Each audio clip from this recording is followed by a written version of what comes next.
um modelo teórico na fronteira entre a matemática e as ciências humanas que explica por que aquele seu político preferido mudou de opinião, ou por que o partido com o qual você flertava assumiu uma postura distante da sua. Claro que a gente poderia dizer que isso, na dinâmica da vida ou na própria política, é algo recorrente. Mas há modelos teóricos que exemplificam isso e que dão dimensões mais práticas para essas mudanças, tanto dos partidos quanto dos políticos, quanto do eleitor, à esquerda ou à direita. É para tratar, portanto, de um desses modelos que eu apareço aqui hoje. Eu venho te contar sobre o Teorema do Eleitor Médio. Muito prazer, eu sou Túlio Augusto, sociólogo e professor, e convido você, minha caríssima, você, meu caríssimo, a ser parte aqui dessa discussão, desse nosso bate-bola aqui sobre temas diversos das ciências humanas. Te convido a se inscrever aqui nesse canal, dar um like se você gostar no vídeo e escrever aí embaixo nos comentários o que você achou. Bom, o Teorema do Eleitor Médio é uma aplicação que tem uma origem na economia e na ciência política, mas que já está muito mais próximo ali da ciência política, na verdade. E é uma ideia que surge a partir de 1929, quando um cara chamado Harold Hotelling escreveu num artigo que as posições entre as empresas ali nas mudanças com seus produtos e as plataformas políticas tinham um certo grau de semelhança.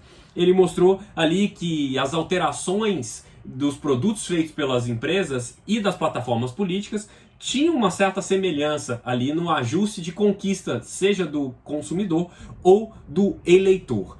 Anos depois, um outro cara chamado Duncan Black vai reciclar essa ideia num outro artigo e vai explicitar esse que é o Teorema do Eleitor Médio. Mas a ideia só vai ganhar fôlego mesmo a partir de 1957 com o Anthony Downs, que é um cientista, economista e cientista político americano, que escreve esse livro aqui, Uma Teoria Econômica da Democracia, no qual ele traz vários postulados, entre eles essa ideia do Teorema do Eleitor Médio. E bom, o que quer dizer o Teorema do... O Downs, vale lembrar, ele é ele está vivo ainda, está, acho que mais de 90 anos, foi professor em Stanford e em prestigiadas universidades americanas.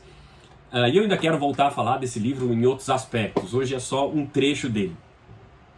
E o que nos diz basicamente esse Teorema do Eleitor mediano? Basicamente, o Downs nos diz que numa disputa entre dois candidatos, aquele que tem uma posição ideológica mais próxima da média do eleitor, ele tende a liquidar a fatura. Ele tende a ganhar as eleições, né? Isso, claro, num sistema de votação de maioria absoluta, né? Você pode pensar, claro, isso é meio óbvio, né? Mas nem tanto, né? As radicalizações da vida política e os posicionamentos da vida política nem sempre obedecem a essa lógica, a não ser em momentos mais eleitorais, né, de eleição de fato, de ocorrência de uma eleição, né.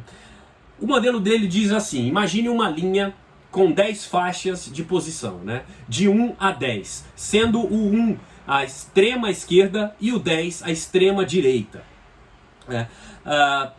Aquele que se posiciona na posição 1, ele vai estar falando apenas com um público mais de extrema esquerda, ao passo que aquele que está na posição 10 está se falando com a extrema direita. Se posicionar em cada um desses nichos te rende poucos votos em termos eleitorais, porque você estaria contemplando apenas ali cerca de 10% do eleitorado, né? Imaginando que cada uma dessas 10 faixas contenha 10% do eleitorado.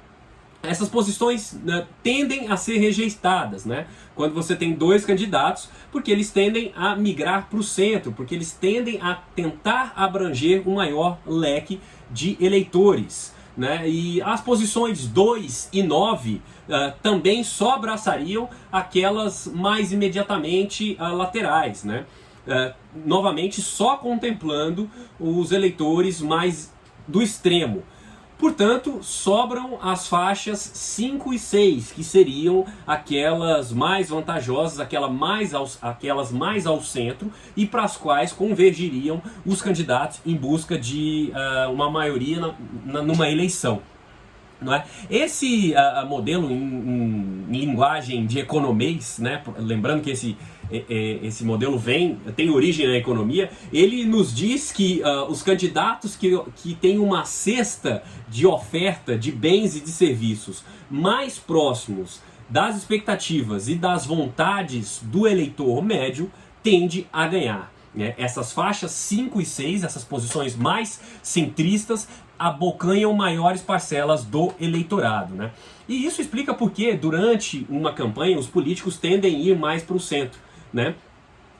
Lembrando que isso aqui tem muita conexão com a economia e, portanto, isso explica também, é muito exemplificado como alguns vendedores fazem pequenos ajustes nos seus produtos, nas suas mercadorias, a fim de contemplar contingentes maiores dos consumidores, né? É basicamente a mesma noção aqui. O Downs vai mostrar nesse livro e em outros estudos que ele fez ao longo da vida, como nas democracias a distribuição agregada da opinião pública, ela tende a formar num gráfico uma chamada curva de sino, que seria aquela posição de uma espécie de U de cabeça para baixo, com a maioria das posições mais moderadas, né, com os eleitores, a maioria dos eleitores assumindo posições mais moderadas. Isso obriga, portanto, os partidos a tomarem posições mais centristas, né?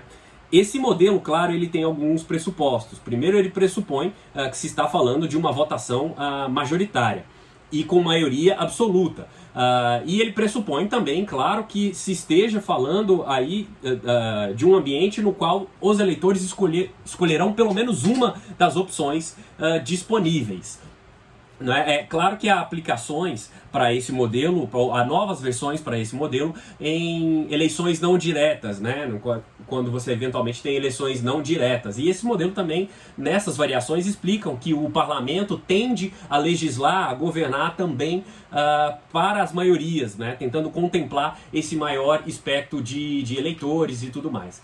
Pois bem, o Downs tenta mostrar como essas posições centristas acabam fazendo a diferença no pega para capar do jogo político ou de uma eleição.